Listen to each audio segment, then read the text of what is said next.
আসসালামু আলাইকুম বন্ধুরা, সকলে কেমন আছেন? আশা করি সকলে ভালো আছেন। এই তো আরও একটি ভিডিওতে স্বাগতম। দেখতে থাকেন, আশা করি ভালো লাগবে। তো দেখেন, আজকে সকাল থেকেই ব্লগটা করা। তো দেখেন, এই যে এই জায়গায় দেখেন আমি কবুতরগুলো ছেড়ে দিয়েছি। আর এই যে দেখেন বন্ধুরা, কিছুদিন আগে যেই গাছগুলো আমি লাগিয়েছিলাম ছাদে, তো দেখেন এই যে বেগুন গাছগুলাতে মাশাআল্লাহ ফুল ধরে গেছে। আর এই যে দেখেন মরিচ গাছেও ফুল ধরেছে। তো আশা করা যায় কিছুদিনের মধ্যেই মরিচ কিংবা বেগুন হবে।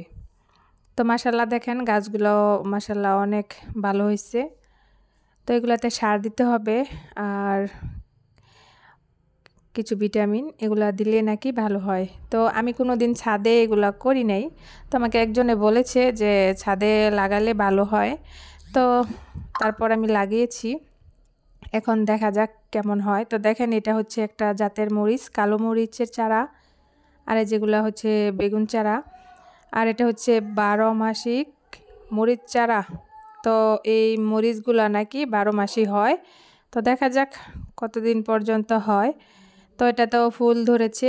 আর সবচেয়ে মজার বিষয় হচ্ছে বন্ধুরা, যে যেই ড্রামে আমি বড় ড্রামের মধ্যে আমি শসা বিচি লাগিয়েছিলাম, তো দেখেন এটাতেও মাশাআল্লাহ এই যে চারা উঠে গেছে।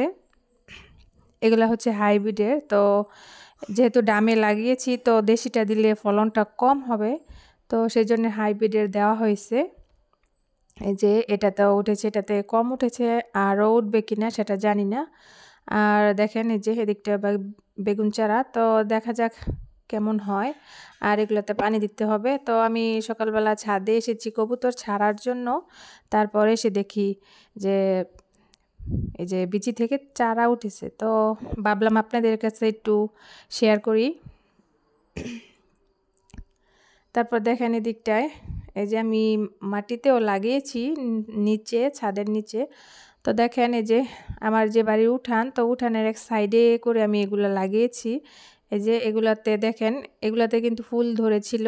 তো এগুলো হাঁস মুরগি খেয়ে ফেলে দেয়। তো ছাদে দেওয়ার কারণে কিন্তু বন্ধুরা নিরাপদে আছে। আর এটা হচ্ছে মরিচ চারা। দেখেন মরিচ চারাকে কীভাবে সুন্দরভাবে রাখা হয়েছে। তো বের দেওয়ার কারণ হচ্ছে, চারপাশটায় বেড়া দেওয়ার কারণ হচ্ছে, আমাদের বাড়ি যেহেতু হাঁস আছে, মুরগি আছে, কবুতর আছে, আপনারা সকলে জানেন। তো মরিচ চারা যেহেতু জাল হবে কি না পাতা আমি সেটা জানি না। তো হাঁস কিন্তু মরিচের পাতাগুলা খেয়ে ফেলে।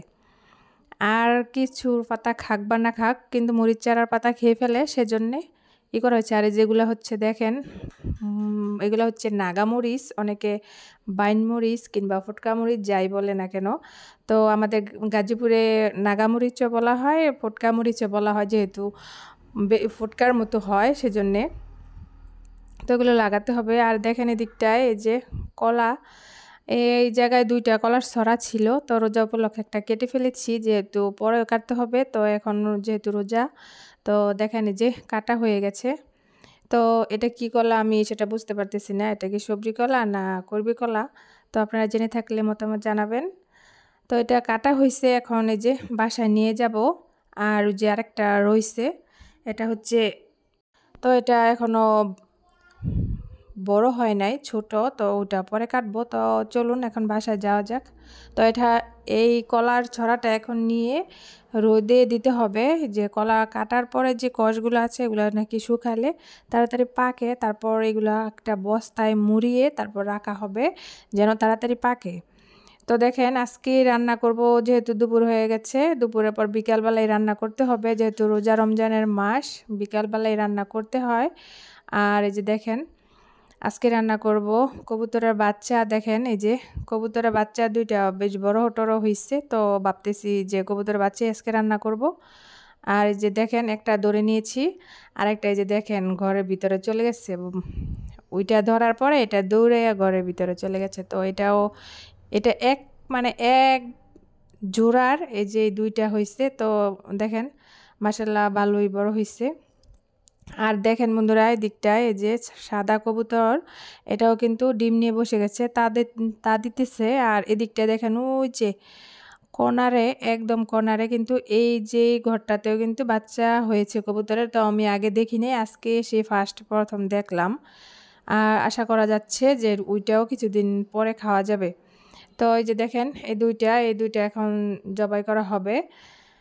তো বন্ধুরা আমি কিন্তু বাচ্চা এগুলা আমার ছেলেদের খাওয়াই, আর কবুতরের বাচ্চা খেলে অনেক ভালো হয়, সেটা আপনারাও জানেন। গরু মাংস বলেন, খাসির মাংস বলেন, মুরগির মাংস বলেন, যাই বলেন না কেন, তো কবুতরের বাচ্চা খেলে নাকি শরীরে রক্ত হয় আর শরীর স্বাস্থ্য ভালো থাকে। তো দেখেন আমি দিক দিয়ে কবুতর কেটে কুটে পরিষ্কার করে নিয়েছি, এখন রান্না বসাবো, যেহেতু রান্নার সময় হয়ে গেছে। তারপর দেখেন বন্ধুরা দিকটা, এই যে রান্না আমার শেষ। তো আজকে সিম্পল রান্না করেছি, বেশি কিছু রান্না করি না, যেহেতু বেশি কিছু রান্না করলে রান্নার এগুলা থাকে রোজার মাস, তো ওগুলা খাওয়া হয় না। তো আজকে রান্না করেছি দেখেন এই যে কবুতরের তরকারি।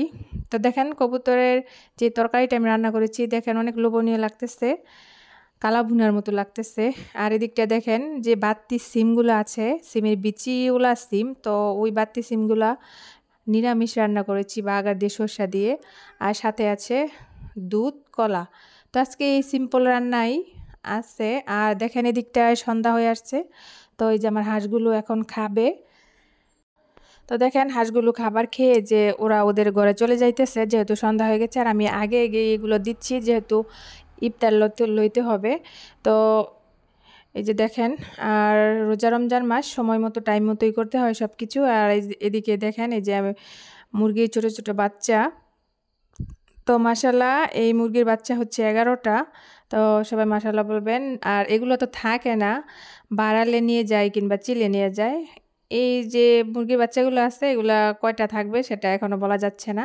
তো হয় মাশাল্লাহ, মুরগি পাললে হয় আমার। আর এর চেয়ে বড় সাইজের যে ছাগলগুলো আছে ওগুলা আগেই চলে গেছে। তো যে দেখেন, আর দেখেন এদিকটায় সন্ধ্যা হয়ে গেছে। তো এই যে দেখেন আজকে অল্প করে মুড়ি মাখা করেছি, যেহেতু মুড়ি মাখা খেলে পরে আর ভাত খাওয়া হয় না, তো সেজন্যেই ভাত খেতে ইচ্ছে করে না, সেজন্যেই আজকে অল্প করেই রেখেছি। আর যে দেখেন আমাদের বাড়ির পাশে কিন্তু, তো দেখেন বন্ধুরা বিলের সাথেই হচ্ছে আমাদের বাড়ি। তো যখন বর্ষাকাল আসে ওই যে দেখা যাচ্ছে বিল, তো এটা কিন্তু পানি থই থই করে, আর আশপাশটা অনেক ভালো লাগে। আর যখন গরম সিজন থাকে বন্ধুরা, তো দেখেন দক্ষিণা বাতাসে কিন্তু আমাদের মন প্রাণ সবটাই জুড়িয়ে যায়। তো আমরা বেশিরভাগই আমি দেখেন আপনারা ব্লগে আমি খেতে যেই কিন্তু ভিডিওটা করি, আর ওই নিচে যে বিলটা আছে ওই জায়গায় গেলে মনটা অনেক ভালো লাগে, তো সেটাই আমি আপনাদের দেখাই মাঝে মধ্যে। তো বন্ধুরা আজকে পর্যন্তই, ভিডিওটা কেমন লাগলো মতামত জানাবেন। আজকে পর্যন্তই, আগামী ভিডিওর আমন্ত্রণ জানিয়ে এখানে শেষ করছি।